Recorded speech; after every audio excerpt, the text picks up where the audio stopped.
Pada pagi hari ini kita bermaksud untuk mengimbaskan, menyampaikan, meneruskan ke panjenengan semuanya. Ya, di sana Bapak sekalian kegiatan dilaksanakan mulai tanggal 14, 15, 16. Tapi nanti di sini hanya dilaksanakan paling efektif hanya 2 jam, berarti memang luar biasa. Nanti setelah kegiatan ini nanti saya minta nanti materi nanti bisa di-share pada Bapak sekalian ya. Kita share nanti kita pada narasumber untuk bisa nge-share materinya biar teman-teman bisa mendalami melanjutkan lanjuti di sekolah masing-masing.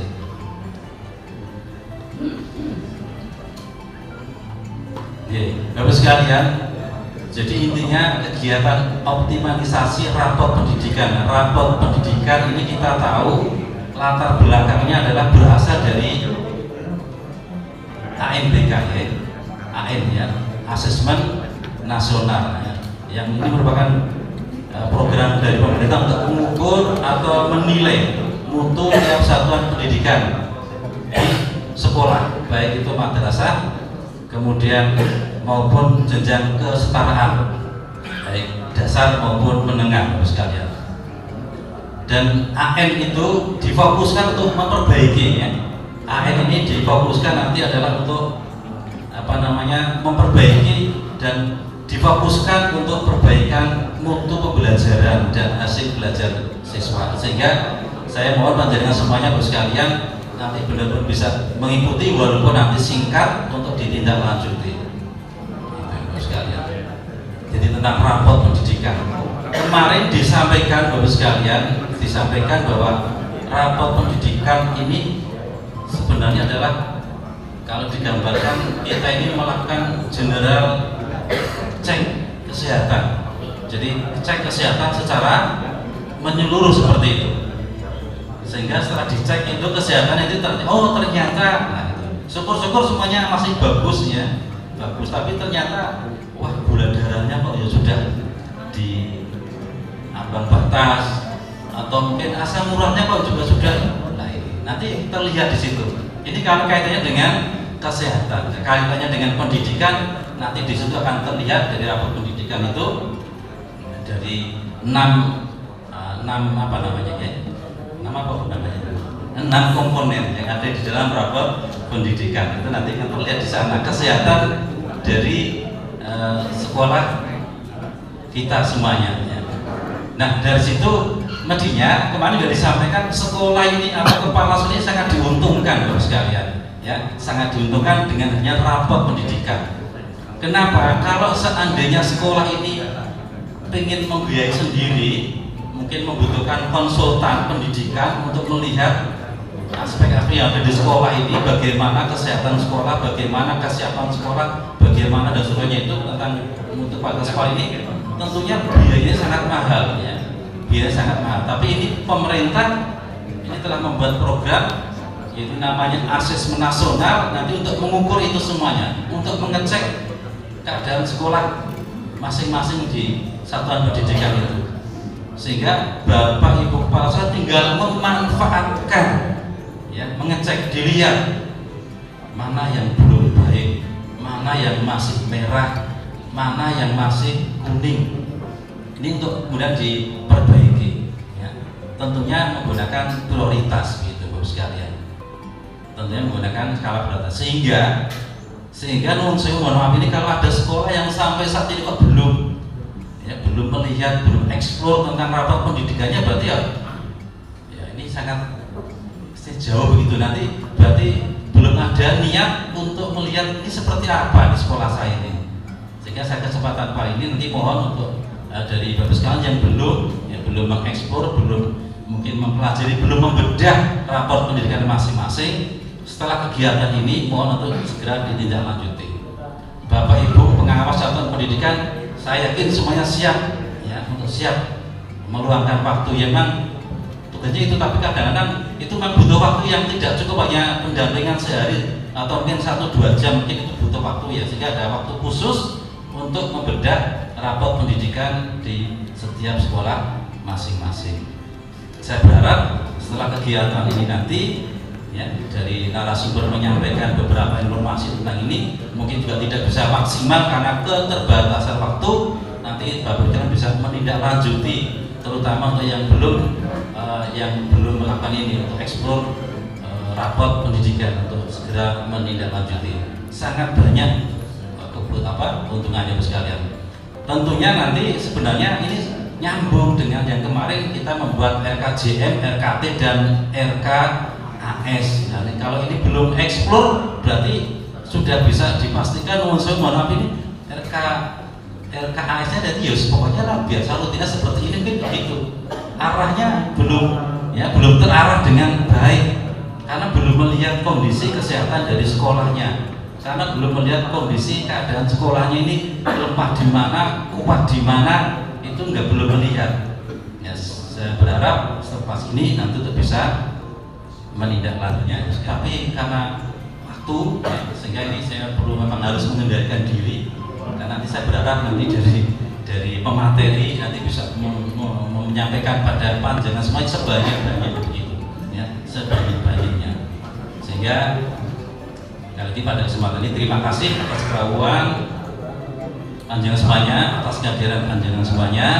Mohon nanti bisa diikuti dengan baik walaupun ini singkat, walaupun ini mungkin waktunya sebenarnya kurang ya. Nanti mudah-mudahan setelah kegiatan ini kita semuanya lebih bersemangat ya, bergerak dan terus menggerakkan gitu. Jadi seperti itu walaupun tapi kita tetap nanti setelah ini kita tergerak dari penyampaian narasumber. Oh iya Bapak sekalian, nanti narasumber kali ini yang akan menyampaikan adalah ini Ibu Korota Ayun, Kepala SMA Negeri 5 Kota Tegal dari MKKS Kota Tegal. Karena ini Pak Didin Garawe, perwakilan Bumi Ayu.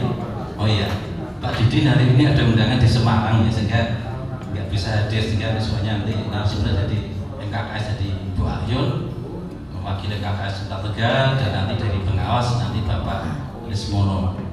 Hari ini Pak Lesmono juga karena kesibukannya belum kelihatan datang, sebentar lagi masih di perjalanan. Saya kira itu Bapak sekalian, mohon maaf barangkali banyak kekurangan. Dan saya kira perlu saya sampaikan ini kegiatan optimalisasi pemanfaatan rapor pendidikan untuk meningkatkan mutu satuan pendidikan. Maka dengan ini saya nyatakan resmi dibuka. Itu yang bisa kita sampaikan. Terima kasih atas semuanya dan mohon maaf barangkali banyak kekurangan. Saya akhiri. Billahi taufiq wal hidayah. Wassalamualaikum warahmatullahi wabarakatuh. Baik, terima kasih Bapak atas sambutan dan arahan yang telah diberikannya. Untuk acara yang selanjutnya yaitu pembacaan doa yang akan dipimpin oleh Bapak Saidi S.A.G. kepada beliau dipersilakan. Boleh memperkenalkan hanya 2 menit ya Bapak. Terus saya ini adalah kepala sekolah baru Bapak Ibu. Diangkat baru bulan Juli kemarin. Terus baru berapa bulan ya? 5 bulan sih Bapak Ibu. Dan asli saya adalah Surakarta. Jadi dari SMA Negeri 1 Surakarta, kemudian ikut seleksi kepala sekolah dari guru penggerak, dan kemudian ditempatkan di SMA Negeri 5 Tegal. Jauh sekali Bapak Ibu. Jadi 5 jam perjalanan dari Solo. Ini adalah satu perjuangan yang semoga mendapatkan manfaat bagi saya dan keluarga saya dan untuk negara. Seperti itu. Nah, jadi mohon maaf karena saya orang baru dan termasuk junior di sini. Saya nanti ada banyak hal yang mungkin kurang berkenan ataupun kurang mantap dalam menyampaikan pengimbasan. Jadi saya bukan narasumber ya Bapak Ibu, karena kebetulan saya diminta untuk mewakili MKKS SMA di Kota Tegal itu, sehingga saya berkewajiban untuk mengimbaskan apa yang sudah kami dapatkan pada kegiatan optimalisasi rapor pendidikan PMM dan komunitas belajar yang berada di Hotel Syariah Solo waktu itu tanggal 14 sampai 16 November 2023. Jadi nanti kalau ada hal yang mungkin berulang kembali, kayaknya kemarin dari Bapak Kepala kepala sekolah dari sekolah penggerak sudah menyampaikan tentang rapor pendidikan yang dibedah dan kemudian untuk dasar penyusunan RKT, RKJM dan RKAS. Dan saat ini saya yang mengulang tidak terlalu mendalam, karena memang itu selalu diulang-ulang karena memang rapor pendidikan ini adalah sumber data dari Kemendikbudristek yang harus dipakai sebagai dasar semua satuan pendidikan dalam mengelola sekolah tersebut untuk menyusun daripada kegiatan dan rapor pendidikan dan proker-proker yang ada di sekolah kita, Bapak Ibu. Sehingga kita harus membedah bersama. Bagi Bapak Ibu kepala sekolah yang sudah mengeksplor, tentunya sudah membedah 6 komponen yang ada di rapor pendidikan tersebut. Yang akan kita sharingkan di sini Bapak Ibu, jadi istilahnya sharing saja nih Bapak Ibu, karena saya di sini hanya istilahnya pengibasan, jadi bukan narasumber. Belum pantas Ibu, Bapak, kalau saya sebagai narasumber, sehingga ada orang baru di sini. Nah, jadi hal-hal yang mau kita sharingkan Bapak Ibu, di antaranya adalah rapor pendidikan itu sendiri secara sekilas. Kalau kemarin sudah disampaikan secara detail waktu kita menyusun adanya RKT, RKJM dan RKAS. Kemudian kita belajar bersama untuk merencanakan menggunakan PBD, jadi perencanaan berbasis data. Nah, data yang kita gunakan itu adalah data dari rapor pendidikan di satuan pendidikan masing-masing, Bapak Ibu. Kemudian pada perencanaan berbasis data itu tentunya kita melalui 3 langkah, Bapak Ibu, yaitu mulai dengan mengidentifikasi, kemudian merefleksi dan membenahi. Seperti itu langkahnya. Kalau kemarin kita PKKS mungkin belum sempurna sekali, termasuk saya nih Bapak Ibu, karena waktu itu mendadak sekali waktu kita diberikan pemaparan dari Bapak siapa ya waktu Bapak dari sekolah penggerak itu sudah menguraikan bagaimana rapor pendidikan itu kita bedah, kemudian kita buat RKT-nya, mungkin belum sempurna sekali lah. Saat ini kita diminta dalam kurung wajib nih, bagaimana membedah rapor pendidikan itu dan kemudian merencanakannya melalui identifikasi, refleksi, dan benahi seperti itu. Nanti untuk sebagai contoh rapor pendidikan kami jadi Bapak Ibu, bagaimana kita membuat PBD perencanaan berbasis data melalui rapor pendidikan yang ada di sekolah masing-masing. Tetapi sebagai percontohan nanti sekolah kami Bapak Ibu. Kemudian nanti kita juga membahas tentang tindak lanjutnya Bapak Ibu setelah kita susun dalam lembar ARKAS. Jadi setelah menyusun RKT, kemudian kita masukkan dalam lembar ARKAS. Tentunya yang masuk dalam lembar ARKAS itu adalah kegiatan-kegiatan yang didanai oleh BOS BOP. Untuk yang tidak didanai atau tanpa adanya pengelolaan, tentunya tidak kita masukkan dalam lembar ARKAS tersebut. Tetapi kalau RKT semuanya harus masuk. Program kerja apapun yang tentunya mengacu pada rapor pendidikan harus masuk di situ. Nah, tindak lanjutnya nanti Bapak Ibu, setelah kita melakukan itu, kita nanti harus bisa melakukan aksi nyata. Kalau Bapak Ibu guru berwujud aksi nyata, kalau kepala sekolah tentunya peningkatan aksi nyatanya berwujud kegiatan-kegiatan sekolah seperti itu. Di antaranya mungkin dengan peningkatan kualitas pembelajaran, kemudian dengan peningkatan platform Merdeka Mengajar, ataupun peningkatan dari komunitas belajar yang tentunya sudah dibentuk oleh Bapak Ibu semuanya seperti itu. Kita awali dengan yang pertama adalah langkah untuk optimalisasi rapor pendidikannya. Apa yang ada di rapor pendidikan itu kita sudah dibantu dengan unduhan Excel ya Bapak Ibu. Unduhan Excel yang ada di rapor pendidikan kita sudah dipandu Bapak Ibu. Panduannya juga sangat lengkap ya. Di situ ada sheet laporan daripada rapor pendidikan kita sudah ada, tinggal kita amati. Nah, yang turun mana, yang naik mana, seperti ada resumnya, sudah ada resumnya Bapak Ibu. Seperti itu. Jadi ini sangat membantu semua kepala sekolah bagaimana membuat rencana kerja atau kegiatan tahunan.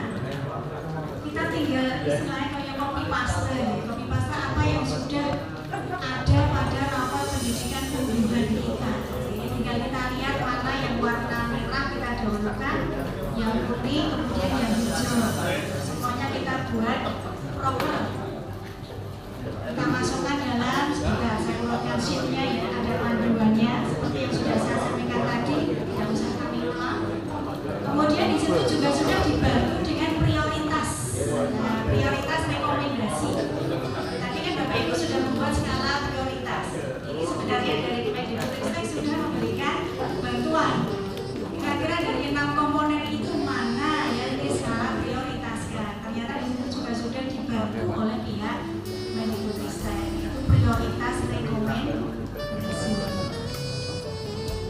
ingin mengetahui kira-kira apa yang harus ditingkatkan secara keseluruhan, ini juga sudah ada dalam webinar.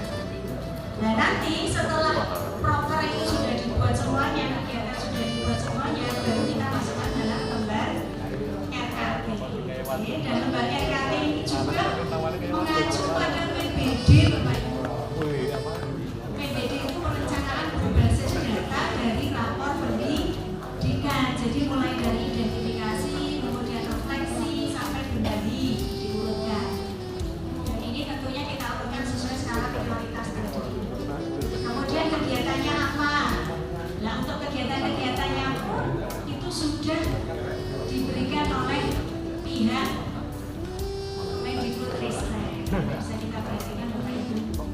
Ternyata contoh kegiatannya juga sudah ada di sini. Monggo ini mau diambil atau mau dibuat lebih inovasi juga tidak apa-apa. Yang penting acuan dasarnya minimal itu sama dengan yang ada di sini.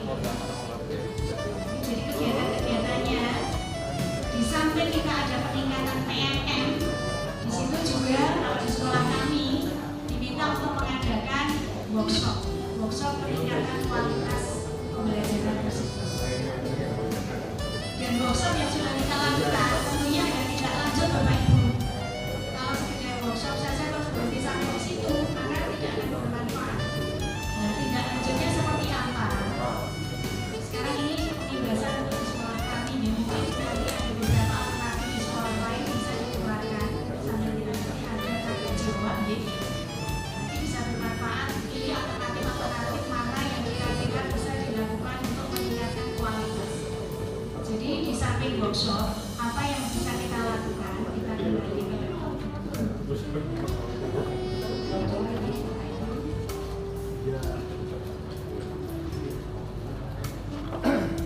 Nah, ini Bapak Ibu, tindak lanjut dalam peningkatan kualitas pembelajaran. Di samping workshop, kita juga memberdayakan adanya komunitas belajar. Nah, ini setiap sekolah tentunya sudah membentuk itu.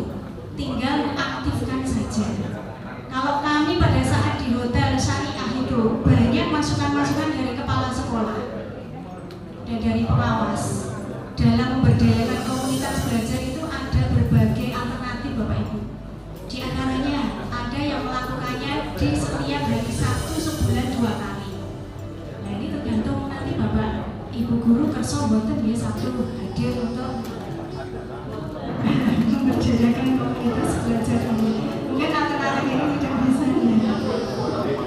Alternatif yang kedua, kemarin ada yang menyampaikan, yaitu di hari Jumat Bapak Ibu.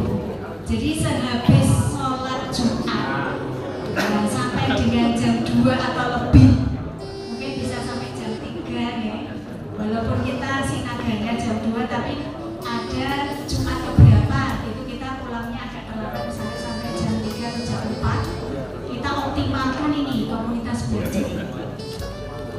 Nah, itu untuk sharing bersama bagaimana peningkatan kualitas pembelajaran. Di samping itu sekalian nanti juga bisa meningkatkan PNM. Nah, setelah ini nanti kita meningkatkan PNM seperti apa kita sampaikan.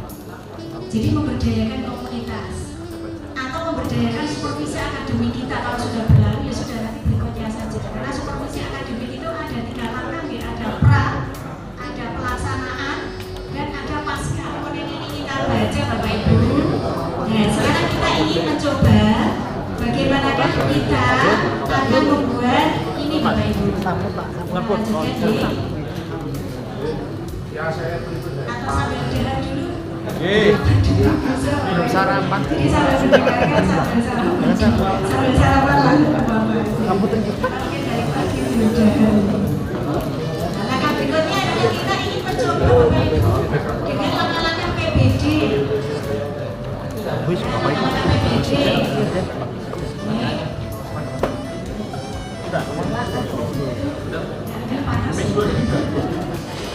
Malah sehat Bapak Ibu. Apalagi di masa pandemi dulu itu keringat itu sangat dibutuhkan, malah ya, ininya berkeringat, terus di luar gitu ya. Kita nggak apa-apa biar sehat.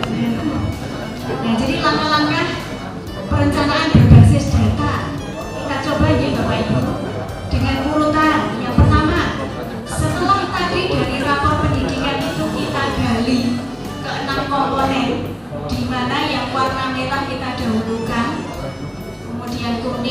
hijau, dan jika sama maka yang didahulukan adalah capaian yang terendah, itu sudah kita urutkan. Nah, kemudian kita mengidentifikasi, memilih urut dari yang paling rendah itu dulu diambil. Kemudian kita refleksi. Refleksi itu berarti menggali akar masalah. Melalui apa ini menggali akar masalah? Nanti yang melalui rapor pendidikan kita. Ya. Kemudian setelah refleksi, kemudian kita benahi. Benahi itu berarti langkah-langkah yang harus dilakukan. Kira-kira sekolah itu melakukan apa agar ada peningkatan di komponen tersebut. Setelah itu kita lakukan perumusan, benahi, baru kita masukkan detailnya dalam RKT. Setelah RKT tersusun, ini satu persatu kita masukkan sesuai skala prioritas tadi, baru kita masukkan dalam lembar ARKAS. Dan lembar ARKAS itu hanya kegiatan-kegiatan yang dibiayai oleh BOS dan BOP. Untuk kegiatan yang di luar itu tidak usah dimasukkan dalam lembar ARKAS. Nah, sekarang kita mencoba bagaimana kita menggali permasalahan, ya Bapak Ibu. Jadi urutan daripada perencanaan berbasis data itu setelah kita identifikasi untuk kami, sekolah kami, ternyata kita mengidentifikasi bahwa kualitas pembelajaran di sekolah kami itu masih rendah. Maka sekarang kita lakukan yang kedua, langkah kedua itu refleksi. Refleksi itu adalah menggali akar permasalahan. Dari rapor pendidikan oleh Kemendikbudristek itu sudah bisa kita lihat Bapak Ibu. Kira-kira akar permasalahan sekolah kita itu apa ya? Tinggal kita lihat aja. Nah ini, nah bisa kita lihat Bapak Ibu. Ternyata metode pembelajaran dan manajemen kelasnya yang harus kita tingkatkan. Nanti di setiap satuan pendidikan bisa menggali itu. Kira-kira apa yang harus ditingkatkan? Kemudian setelah kita menggali ternyata metode dan manajemen kelas yang harus kita upayakan untuk ditingkatkan, maka langkah ketiga adalah kita benahi. Benahi itu berarti kita mengambil solusi-solusi alternatif apa yang akan kita lakukan di sekolah kita untuk meningkatkan daripada komponen yang masih rendah. Ternyata dari Kemendikbudristek memberikan arahan, kebanyakan itu diminta untuk kembali ke platform Merdeka Mengajar. Nah, sehingga ini menjadi PR kita bersama, bagaimana agar PNM di sekolah kita itu ada peningkatan dari minggu, dari bulan ke bulan, dan terus berjalan ada peningkatan, tidak boleh berhenti, tidak boleh stagnan seperti itu yang diharapkan. Makanya ada optimalisasi, termasuk optimalisasi daripada PNM kita. Kemarin sudah diserahkan oleh Bapak Kasih, ada sekolah yang luar biasa Bapak Kasih, saya juga salut. Jumlah sertifikatnya itu hampir 100 lebih ya Bapak Ibu. Saya sampai salut sekali nih. Saya ingin mencontoh hal-hal yang baik seperti itu. Bagaimana agar jumlah sertifikat di sekolah itu bisa semakin meningkat dan bisa bagus. Nanti kita bisa sharing bersama Bapak Ibu yang telah kami lakukan, dan selama 2 minggu ini terjadi peningkatan di sekolah kami. Nah, jadi ini salah satu alternatif yang diarahkan, direkomendasikan oleh pihak Kemendikbudristek adalah peningkatan platform Merdeka Mengajar atau PMM. Seperti itu Bapak. Kita kembali ke yang satu itu ada 4, berarti totalnya 8, setelah 12. setelah itu kita lakukan benahi. Nah, sekarang kita masukkan dalam detail RKP dokumen. Tentunya setelah Bapak Ibu melakukan rapor pendidikan, kita lakukan dengan link form yang kita buat. Nah, demikian ini Bapak Ibu. Jadi kami membuat link form ini dan harus diisi oleh Bapak Ibu guru kita secara berkala. Nah, monggo secara berkala itu bisa setiap minggu, bisa 2 minggu, bisa sebulan. Yang penting kita cek proses terus bagaimana peningkatannya. Di situ untuk isiannya form monggo bebas. Yang penting di situ guru memberikan istilah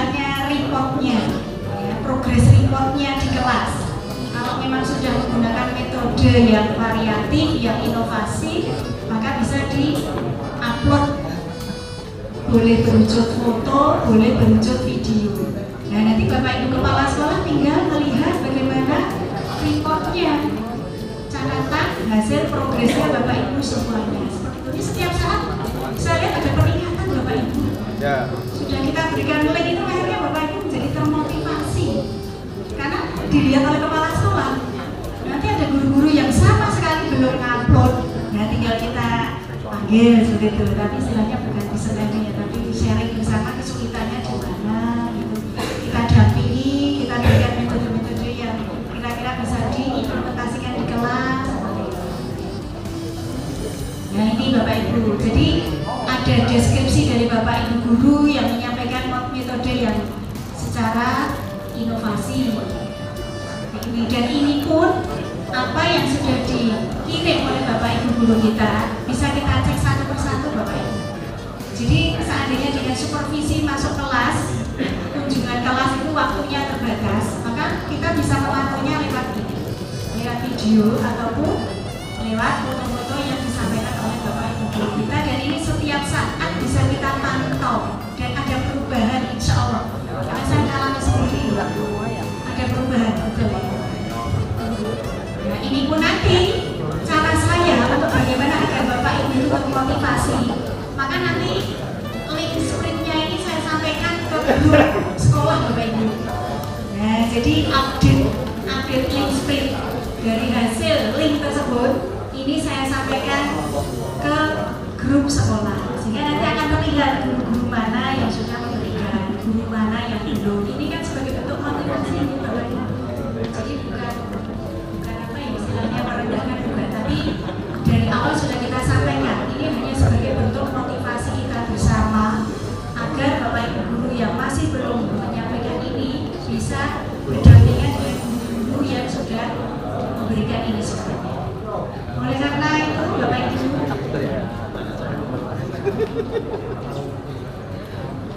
nah ini saya lanjutkan. Oleh karena itu demikian Bapak Ibu. Sebagai kepala sekolah tentunya kita sudah memetakan ya, memetakan Bapak Ibu guru mana yang sudah memiliki 4 kompetensi. Karena setiap guru itu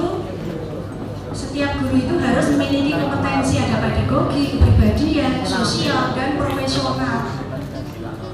Nah, kemudian kita petakan Bapak Ibu, ada 5 level. Nah, jadi tugas Bapak Ibu kepala sekolah itu kalau mau aktif ya, itu juga punya pemetaan Bapak Ibu guru yang ada di satuan pendidikannya masing-masing. Jadi ada guru yang hanya level 1 itu hanya teori saja yang dipahami, tapi belum diimplementasikan di kelas. Kemudian level dasar sudah teori punya dan sudah diimplementasikan. Level menengah sudah merancang adanya metode-metode yang inovasi seperti itu.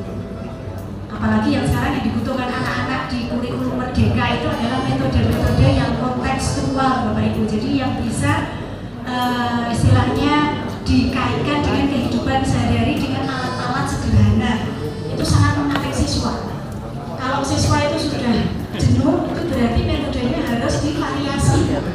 Makanya kita harapkan Bapak Ibu guru kita itu menggunakan metode-metode yang diferensiasi. Jadi tidak sama antara murid yang punya gaya belajar auditori, kemudian punya gaya belajar yang kinestetis yang selalu bergerak terus, ataupun siswa yang visual, hanya seperti gambar. Termasuk ruangan Bapak Ibu, optimalnya di dalam pembelajaran itu kan tidak hanya di kelas saja. Bapak Ibu guru bisa menggunakan semua area yang ada di sekolah kita masing-masing, di taman, di luar kelas, di lab.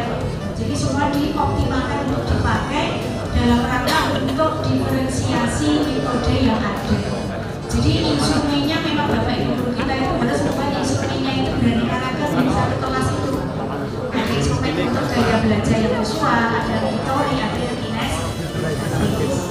Kemudian ada yang level mumpuni Bapak Ibu. Level mumpuni itu seperti apa? Kalau level mumpuni itu berarti sudah berkolaborasi dengan guru-guru yang lain. Jadi ini berarti sudah saling berkoordinasi setiap mapel ataupun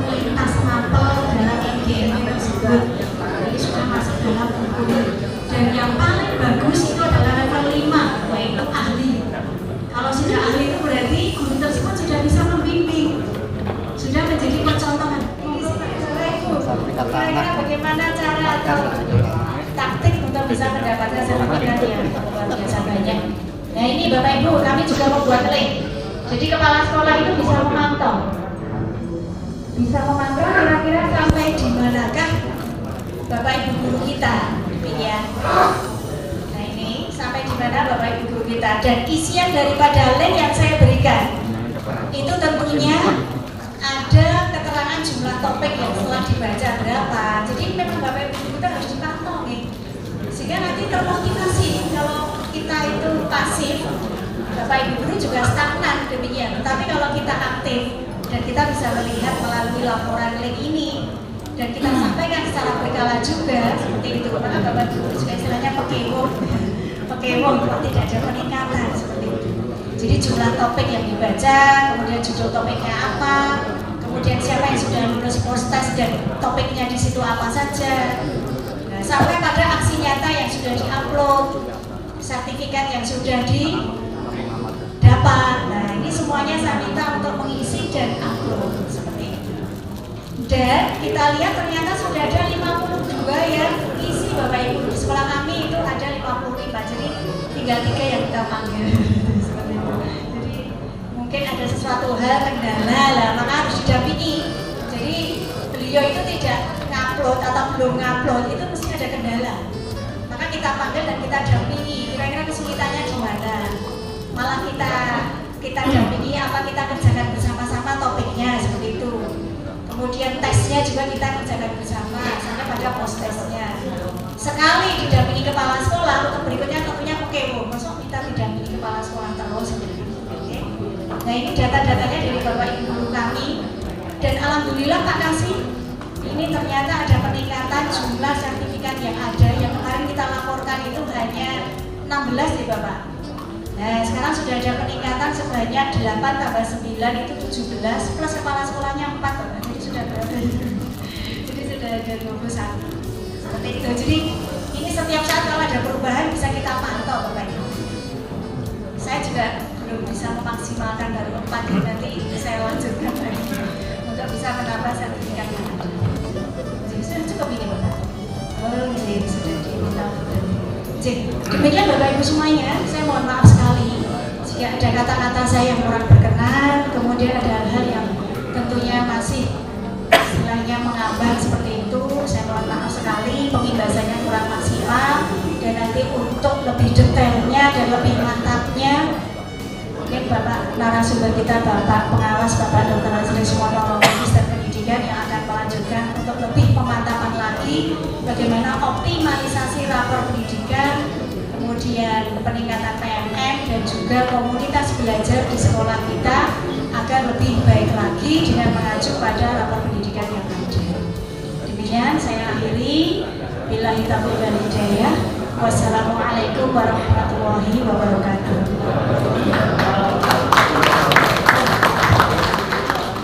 Luar biasa Bapak Ibu, paparannya sangat komplit dan detail dalam menjelaskan. Mudah-mudahan Bapak Ibu bagi ketika menyimak baik kepala SMA negeri swasta maupun kepala SMK negeri swasta. Beberapa hal yang perlu saya sampaikan, saya pertama minta maaf karena tadi harus menyelesaikan sesuatu di SMA negeri 1 Jatibarang. Bapak Ibu yang saya hormati, sebenarnya hari ini adalah kegiatan diseminasi hasil optimalisasi kegiatan di Solo terkait dengan bagaimana strategi peningkatan hasil asesmen nasional sebagai dasar peningkatan mutu satuan pendidikan, kemudian tadi PMM dan seterusnya. Ada 4 materi yang sebenarnya ingin kami sampaikan, tetapi karena waktunya kami batasi atau dibatasi sampai jam 11, begitu ya Pak Kasih ya, sampai jam 11, maka ini saya sengaja lebih supaya segera saja jam 11.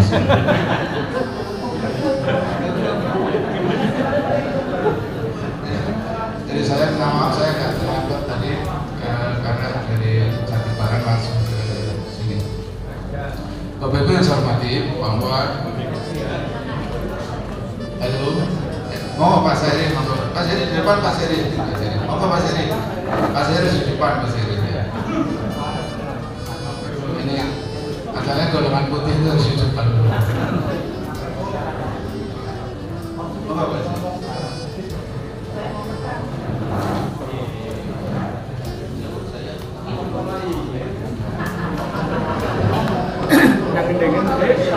Orang mulai ya.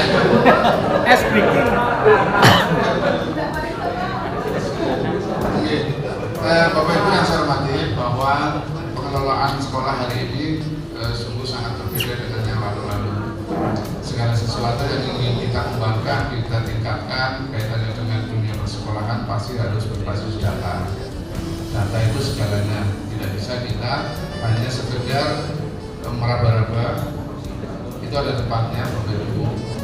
Kita tidak bisa hanya lihat-lihat, juga itu ada tempatnya dan terbatas. Kalau melihat-lihat supaya tidak dosa, kan katanya 1 detik ya Pak, jangan dipakai terlalu. Maka untuk memuliti sekolah, untuk mendapatkan data sekolah ada beberapa hal yang katakanlah bisa dilakukan. Yang pertama adalah kita pasti akan melihat rapor pendidikan, pastinya itu. Kemudian yang bisa dikembangkan yaitu dengan model analisis, apakah analisis SWOT atau analisis cost dan seterusnya untuk sekolah-sekolah itu dipersilakan untuk itu. Yang terpenting dalam pengembangan sekolah itu harus memperdomani banyak hal yang terkait dengan data-data yang bisa diperoleh dari kegiatan sekolah itu. Bapak Ibu, saya sebenarnya tidak lama, nanti mungkin ada beberapa hal yang perlu dikonfirmasi dan seterusnya. Yang pertama saya harus menyampaikan terima kasih dan penghargaan kepada Bapak Ibu semua yang PMM-nya sudah cukup bagus, sudah tinggi. Kalau saya lihat data, barangkali itu bisa menjadi motivasi yang lain. SMA 1 Pakuyaman sudah cukup bagus. Sertifikatnya dapat berapa ya Pak Edi? 140 Bapak Ibu. Sertifikatnya 140. SMA BUNU. Ada luar nih. Tapi saya menampilkan beliau berdua bukan berarti para pengawas pimpinan saya, bukan. Saya hanya kebetulan di data itu seperti itu. Dan kelihatan saya Malipan juga banyak ya Bu Ayun. Sudah berapa ini Bu Ayun? 21. Kebetulan saya Malipan juga saya juga. Jadi SMA 2 berapa SMA 2? Oh 77 ya. Dan sekolah yang lainnya yang saya tidak bisa mendeteksi satu-satu. Saya yakin ya, dengan semangat kita semua kita ingin membangun bahwa sekolah-sekolah kita itu bisa lebih bagus, lebih meningkat daripada yang lain. Maksudnya yang lain itu bukan di wilayah kita. Bapak Ibu, kita lanjut kepada persoalan materi. Ini slide-nya saya ada 42 Bapak Ibu. Jadi kalau saya baca atau kita baca bersama-sama, saya ini tidak akan selesai. Yang pertama adalah, mohon maaf ini saya dapatkan November yang lalu, dan ini juga data November. Jadi ada visi pendidikan di Indonesia sebagai panduan dalam merumuskan kerja pendidikan. Kita itu pasti arahnya ke sana. Jadi visi pendidikan Indonesia apa itu? Mewujudkan Indonesia maju yang berdaulat, mandiri dan berkepribadian melalui terciptanya pelajar Pancasila yang bernalar kritis, kreatif, kemudian beriman bertakwa pada Tuhan Yang Maha Esa dan berakhlak mulia, bergotong royong dan berkebinekaan global. Bapak Ibu, kalau saya duduk terus, saya tadi duduk berjam-jam, saya mau berdiri Bapak Ibu. Meskipun dengan duduk juga bisa berdiri. Bagaimana supaya sampainya di Semarang itu sama itu? Bagaimana yang naik sepeda itu supaya sampai ke Semarang itu waktunya bareng gitu. Ya yang naik sepeda naik truk gitu. Artinya gitu. Maksudnya apa? Gitu ya Pak. Maksudnya apa? Kita bekerja keras untuk bisa mendapatkan seperti yang lain, yang hasilnya itu nanti sampainya itu sama. Yang jalan kaki misalnya apa yang dulu sepeda sama.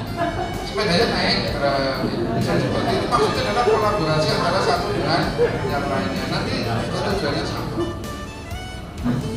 Nah itu saya. Nah ini sudah biasa.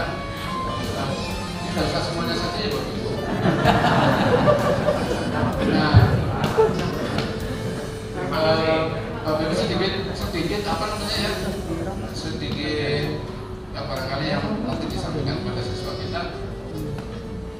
semua peserta didik bisa belajar ini sampai dengan tingkat tertinggi. Artinya kita jangan berpikir bahwa atau menjustis sesuatu yang terkait dengan siswa kita. Dan mohon maaf saya cerita sedikit ya Bapak supaya waktunya bisa gitu. Nah, suatu ketika Dirjen Dikdasmen Pak Indra Jati dulu ya Bapak, itu diundang oleh Menteri Pendidikan Amerika Serikat.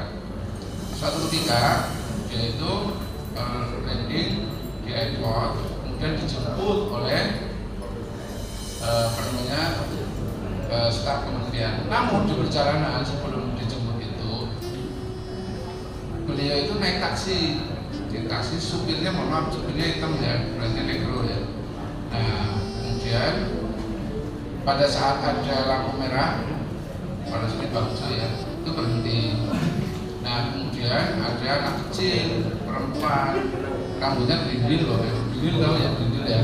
Nah, itu mau nyebrang, bolak-balik saja. Supir taksi itu berhenti, turun. Pak Indra Jati masih di taksi kan kaget loh, kok ini apa? Untuk anak kecil itu bisa berangkat dari ujung ke ujung, bisa berangkat. Tidak selesai,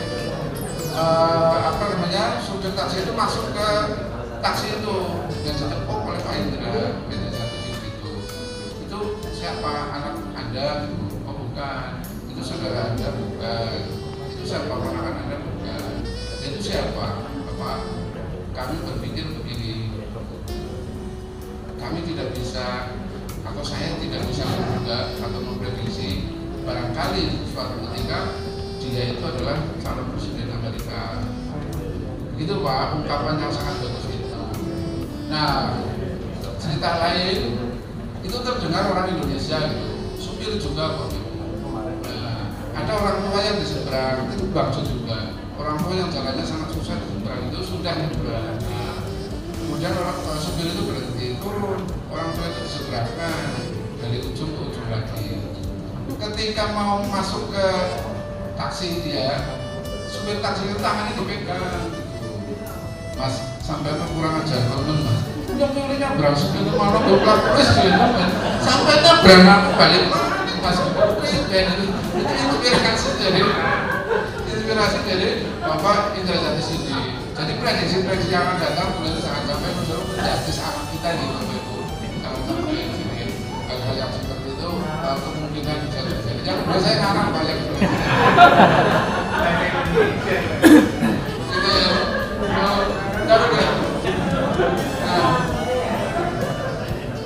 Kemudian kesalahan sangat berat kalau pertanyaan itu tidak susah nanti menjadi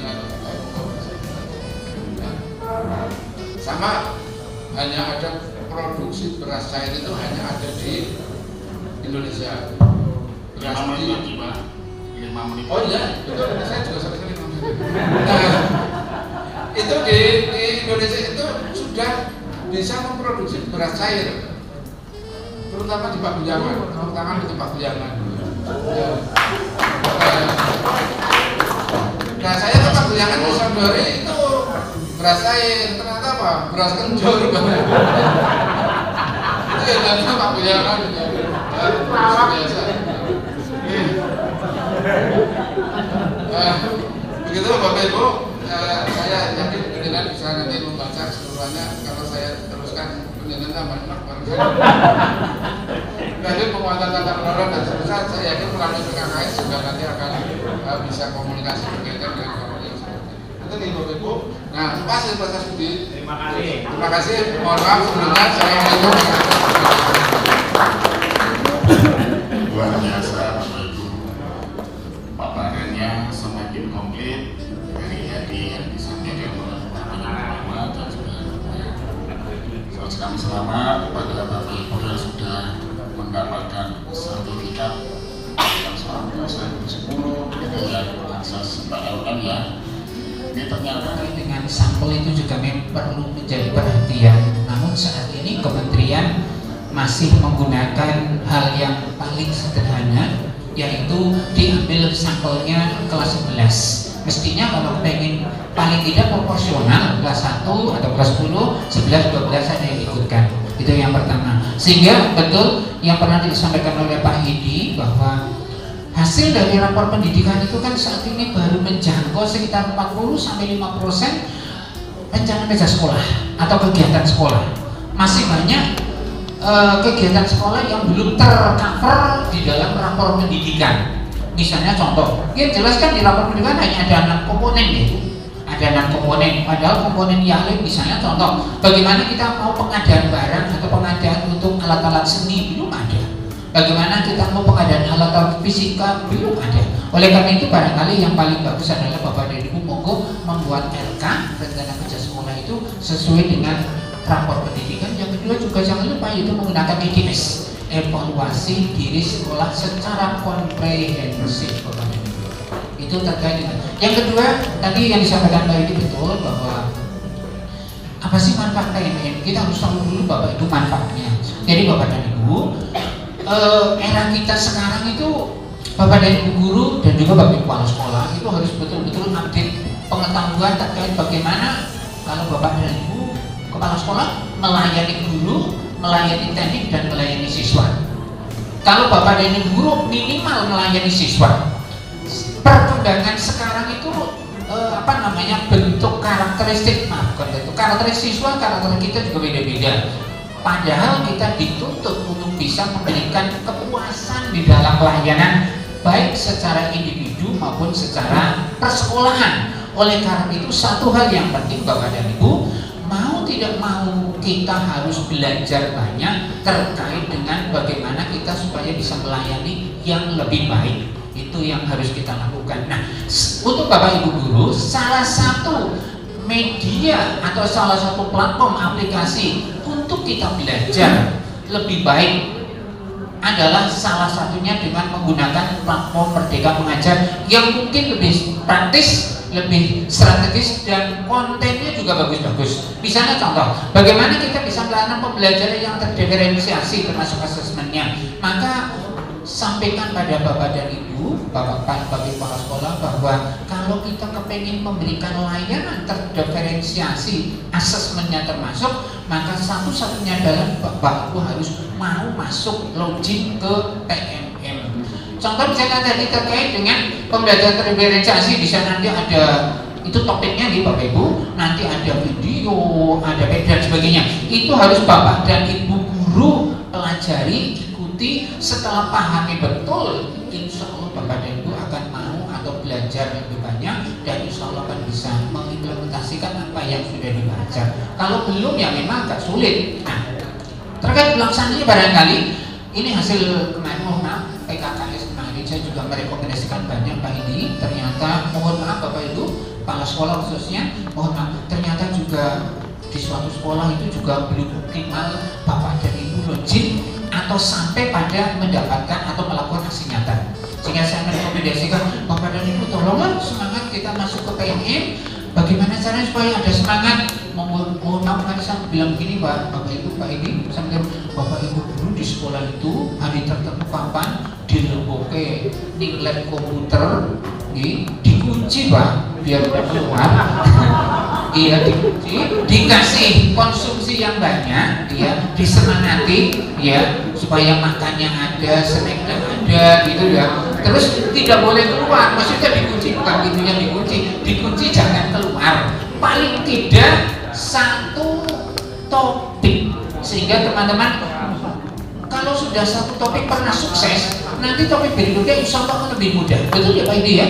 Kalau Pak Haji Parut tadi itu terobosan yang bagus, hanya mohon maaf ya itu hanya bagian untuk memotivasi dinding-dinding itu sertifikat sudah jadi, masa panjenengan tidak bisa melakukannya ada di dalam sertifikat.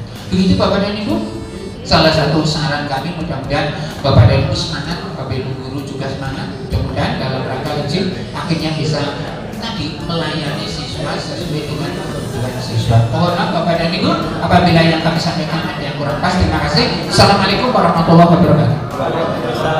Terima kasih. Itu tidak akan mungkin bisa diterima dengan bagus. Tetapi kalau di matematika itu dihubungkan dengan fakta, prinsip, sama konsep. Jadi pemberian itu dulu yang harus ditekankan kepada siswa kita. Kalau itu sudah bisa memaknai prinsip, konsep sama fakta, saya yakin untuk menerjemahkan matematikanya itu akan lebih mudah, termasuk mengerjakan matematikanya itu lebih mudah.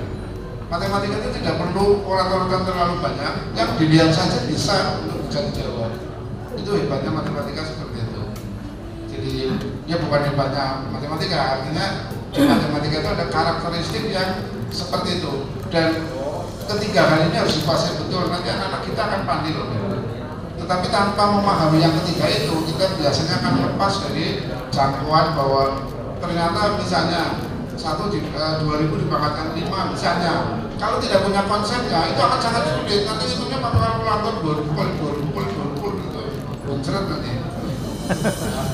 Nah, contohnya seperti ini Bapak Ibu, contoh saja. Ada 50 plus 25, 50 plus 25. Petani, ada yang kedua, petani A menggunakan, petani A memanen 50 jeruk, sedangkan petani B memanen 25 jeruk. Berapakah banyaknya seluruh jeruk yang dipanen? Ya tetap jawabannya 75, begitu. Ada cara lain, ada yang menggunakan kalkulator, ya bisa dipakai kalkulator, kayak gitu ya bukan banyak cara. Jadi bukan hanya pada satu. Kita kadang-kadang kita hanya menjejali atau memberikan kepada anak itu.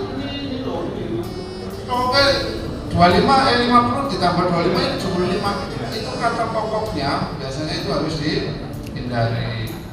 Sama seperti kita kalau misalnya di sekolah, kepala sekolah sedang senantiasa berpikir kalau di sini nggak ada Bapak Ibu. Itu pokoknya begini, pokoknya kalau pokoknya itu biasanya nanti banyak kelemahannya. Sama seperti ini. Nah, misalnya 10 dibagi 2 itu berapa? 5, penjelasan jawabannya 5 kan? Kalau saya tidak, oh bisa yang 18, bisa yang 1, 2, kayak gitu ya Bapak Ibu. Bisa juga yang satunya 9, yang satunya 1.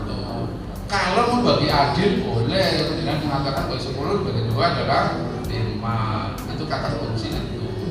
Nanti nih Bapak Ibu, sama contoh saja misalnya lurah sama staf lurahnya sama perangkatnya. 10 dibagi 2 berapa? Tidak 5. Mesti lurahnya dapat 7, stafnya dapat 3. Gitu ya, betul ya Pak? Betul ya? Itu saya bukan ngajari loh Pak, bukan ngajari yang di sini loh Pak. Tapi saya realistis saya bukan. Nah, contoh yang ketiga misalnya begini. Penggunaan kalkulator ini untuk menentukan hasil 50 plus. Ini rekan-rekan tombol ini prosesnya dengan begini dengan begitu. Kalau mereka ini secara sebelumnya kan seperti ini. Kalau ini langsung mencet angka. Kalau ini ada tombol-tombol yang bisa dilihat. Kita sederhana hanya 50 plus 25. Tetapi untuk ada yang berbeda, ini dari bedanya sangat jauh loh. Kemudian yang terakhir misalnya yang kelima, baju menggunakan kalkulator pentingnya untuk menentukan hasil ini. Nah, tekan tombol 5. Kalkulator baju rusak. Nah, bagaimana kalau rusak? Maka baju meminjam kalkulator Ali. Ali mengatakan bahwa baju tetap dapat menggunakan kalkulator yang rusak miliknya. Apakah Ali benar? Nah, kita bisa menjelaskan pinjam yang lain. Nah, rusak lagi harus cari lagi Pak, caranya seperti apa dan seterusnya. Ini yang membuat kepala sekolah itu di sini Pak. Maksudnya ini persoalan yang membuat kepala sekolah itu membuat contoh misalnya. Di sini nggak ada saya sekali. Misalnya ada guru kok diberitahu lagi ini tidak ngerti, diberi ini tidak ngerti itu dan ini sama seperti ini. Ya. Nah, maka kalau kita mau melakukan sesuatu kegiatan atau pernah mendapatkan kegiatan, ada beberapa kata kunci. Yang pertama mesti ada RTL-nya, ya, ada perencanaan, ada tindak lanjutnya, ada evaluasinya. Itu kalau dengan melakukan seperti itu terus, saya meyakini bahwa apa yang kita lakukan pasti sesuai dengan kehendaknya, maksudnya kehendak dari kegiatan itu. Tapi kalau hanya sekedar ditindaklanjuti tanpa perencanaan, apa yang mau ditindaklanjuti atau apa yang mau direalisasikan dan seterusnya. Ini tidak usah ya Bapak Ibu nanti menyatakan Pak Muhammad ya. Kita Pak Muhammad tidak usah. nggak usah. Pendidikan dasar dan menengah. Bapak Ibu menurut saya ini saya cepat ini sebenarnya kalau disampaikan itu kemarin 3 hari ya Pak. Mohon maaf saya tetap masalah hari ini Pak. Ya, yang tidak begitu penting kita lanjutkan saja. Nah, indikator Dasman dan SMK level 1 untuk area output dimensinya adalah misalnya yang A itu mutu dan relevansi hasil belajar, kemudian yang B pemerintahan pendidikan yang bermutu. Nah, selanjutnya apa itu isinya adalah indikator levelnya adalah kemampuan literasi, numerasi, kemudian indeks karakter, penyerapan lulusan SMK, kemudian pendapatan lulusan SMK, kompetensi lulusan SMK dan seterusnya. Itu saya dulu pernah tergelitik kaitannya dengan lulusan SMA yang digambarkan nambah apa ya Pak, nambah pengangguran. Itu menurut saya tidak setuju karena menurut saya kompetensi SMK itu sudah melalui sejumlah proses di sekolah. Adapun apakah dia diteruskan di perusahaan kemudian menjadi pegawai tetap dan seterusnya, menurut saya tinggal perusahaan itu punya hati apa tidak, artinya mau berbagi kaitannya dengan kebutuhan yang dimiliki oleh anak atau kompetensi anak apa tidak, menurut saya itu. Tapi karena biasanya kabar yang saya dengar ini ada kabar biasanya kontrak 2 tahun selesai, kontrak 2 tahun selesai, dan akhirnya ada gambaran atau grafik yang bisa dilihat seperti itu. Nah ini yang baik. Kemudian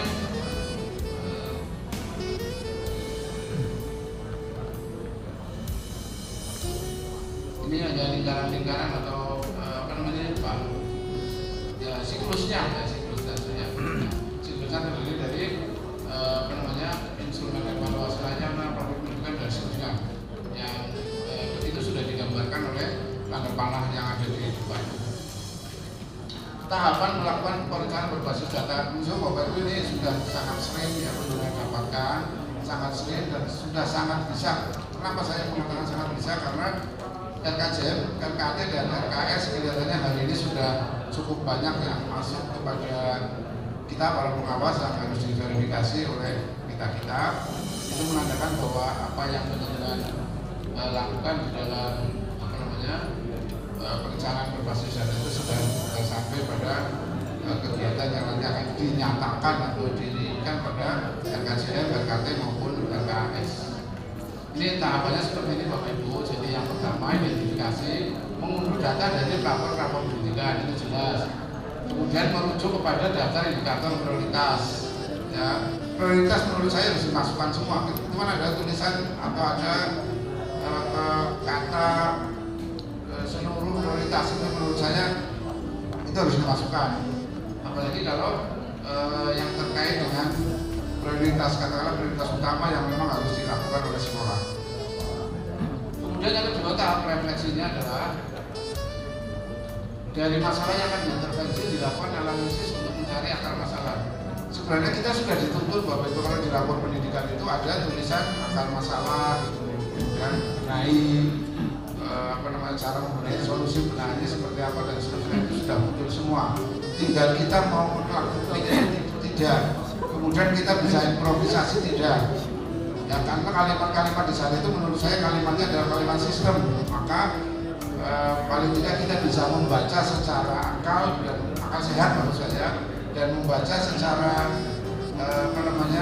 lahir juga apa yang dimaksud pada hal-hal yang terkait yang ada di dalam pendidikan itu. Kemudian pada benar itu ada tahapan membuat program kegiatan sebagai solusi untuk setiap akar masalah yang ditetapkan. Akhirnya ke RKS. Ini tulisannya kecil, saya bahasa Indonesia apalagi mendengar ya. Ini yang ada di rapor pendidikan, saya yakin pendengar sudah tahu semua. Kalaupun misalnya kepala sekolah yang belum membuka atau melihat lagi sesuatu yang terjadi di sana, silakan berjalan kaki-kaki. Ini seperti ini, jadi setelah dibuka nanti banyak kalimat atau banyak gambar atau banyak petunjuk yang bisa pendengar lakukan. Ya. Saya tidak perlu mempraktikkan ini lah. Ini sudah sangat sering dilakukan oleh kita. akuntabel sekolah saya itu seperti apa, itu ada di sini semua. Ya, hanya tambahan-tambahannya barangkali perlu kita melakukan analisis yang terkait dengan kita, apakah analisis terhadap guru, analisis terhadap siswa, analisis terhadap tenaga pendidikan yang lain, termasuk lingkungan, kultur dan seterusnya. Ini sama Bapak Ibu, akan saya cerita sebenarnya ini